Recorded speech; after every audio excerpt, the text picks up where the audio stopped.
జాన్కంపేట ఊరు. ఇక్కడ మాకు ఫస్ట్ వార్డు ప్లస్ కొత్త వార్డు, ఇది కొత్త కాలనీ. ఇక్కడ చాలా పెద్ద సమస్య ఉంది.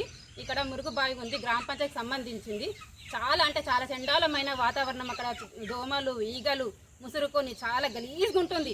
ఏ అధికారి వచ్చినా కూడా కనీసం చూస్తున్నారు, వెళ్ళిపోతున్నారు. ఇదేంది సమస్య, ఎక్కడి వరకు చేసిండ్రు, ఎక్కడి వరకు చేసింది ఎవరికి తెలియదు. వస్తున్నారు ప్రతి ఒక్కరు చూడడం రావడం అక్కడి వరకే సరిపోతుంది. కానీ మిగతాయి మాత్రం ఏం పట్టించుకోవట్లేదు. దానిపైన ఎటువంటి చర్య తీసుకోవట్లేదు. కలెక్టర్ కూడా వచ్చి చూసిండ్రు. చూస్తామమ్మా చేస్తామమ్మా అన్న విషయమే చెప్తున్నారు. కానీ ఇంతవరకు ముందుకు వచ్చి ఎవరైనా ఇంకా చర్య తీసుకుంటాం, పిల్లలకు ఇబ్బంది అవుతుంది, పెద్దవాళ్ళకి ఇబ్బంది అవుతుంది అని ఆలోచించిన వాళ్ళైతే ఎవ్వరు లేరు ఇప్పటి వరకు. గ్రామ పంచాయతీని ఎన్నిసార్లు పోయి కంప్లీట్ చేసినా కూడా మళ్ళీ అదే పరిస్థితి. మళ్ళీ ఊరు పైన ఉన్న చెత్త అంతా తీసుకొచ్చి ఇక్కడ వేస్తున్నారు.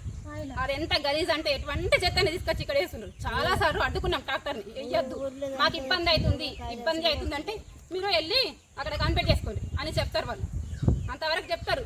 తర్వాత ఇంకా చుట్టుపక్కల ఉన్న వాళ్ళకు చాలా మందికి చాలా రకాల ఫీవర్స్ 30 మెంబర్స్ వరకు ఇక్కడ అనారోగ్య పాలవుతున్నారు. ఎందుకంటే ఈ వాసన భరించలేక, దోమలు, ఈగలు ఇవన్నీ భరించలేక అనారోగ్యంగా వాళ్ళే హాస్పిటల్కి వెళ్తున్నారు, చూపించుకుంటున్నారు. అవసరమైతే అడ్మిట్ అవ్వడం అవుతున్నారు.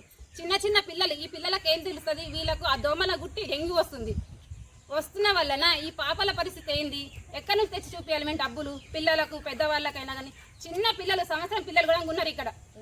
ఇంత పోయినప్పుడల్లా 55,000 మేము తక్కువ, అసలు వస్తనే లేము ఇంటికి.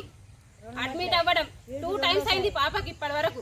పరిష్కరించే అధికారులు ఎవరైనా సరే ఇక్కడికి వచ్చి ఒకసారి పరిస్థితి చూడండి, ఒక రోజు మీరు పరీక్షించండి ఏం జరుగుతుంది, ఏం కథ. మేము చెప్పినా కాకుండా మీరు చూసి ఆలోచించి కొంచెం చర్య తీసుకోండి కదా. ఇంతవరకు మీకు కనీసం చూడాలా, పిల్లలు ఉన్నారనే ఆలోచన కూడా మీకు వస్తలేదా?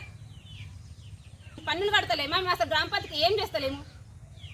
ఇంత మంచి ఎన్నిసార్లు వచ్చి చెప్పినా కూడా కనీసం ఒకసారి అన్న ఇంటాం. వాళ్ళ బాధ ఏం కథ అని ఒకసారి ఆలోచిస్తలేరు. ఎందుకు ఇట్లా మా పైన ఎందుకు ఇట్లా నిర్లక్ష్యం చేస్తున్నారు? మేము ఉండాలా, మేము కాదంటే మాకు ఇక్కడ చూపించాలి, మేము అక్కడ పోయింటాం. కానీ ఇక్కడ మాత్రం ఉండాలేము, మేము భరించలేము. అంత వాసన వస్తుంది మాకు. ఇక్కడ వంట చేసుకుని పెట్టుకుంటే వంట కంటుకుంటుంది వాసన, స్మెల్ భరించలేక. ఆ ఫుడ్ మేము ఎట్లా పెట్టుకోవాలి పిల్లలకు? పిల్లలు పెంచుకోవాలి, ఇంత స్మెల్ ఇక్కడ ఉన్నాం. ఇక్కడ చూడాలి కదా మీరు కూడా. ఇంత పెద్ద బావి ఉన్నది, ఎన్ని దోమలు ఉన్నాయి, ఎన్ని ఈగలు ఉన్నాయి అక్కడ అని ఒక రోజు మీరు వచ్చి ఉండండి. మా ఇళ్ళలో తెలుస్తుంది మా వాతావరణం ఏంది, మేము ఎంత బాధపడుతున్నాం అన్న విషయం.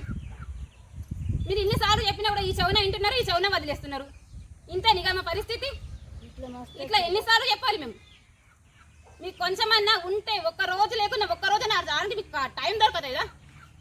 టైం కేటాయించి 1 గంట చూసి మీకు వాతావరణం అని అర్థమవుతుంది.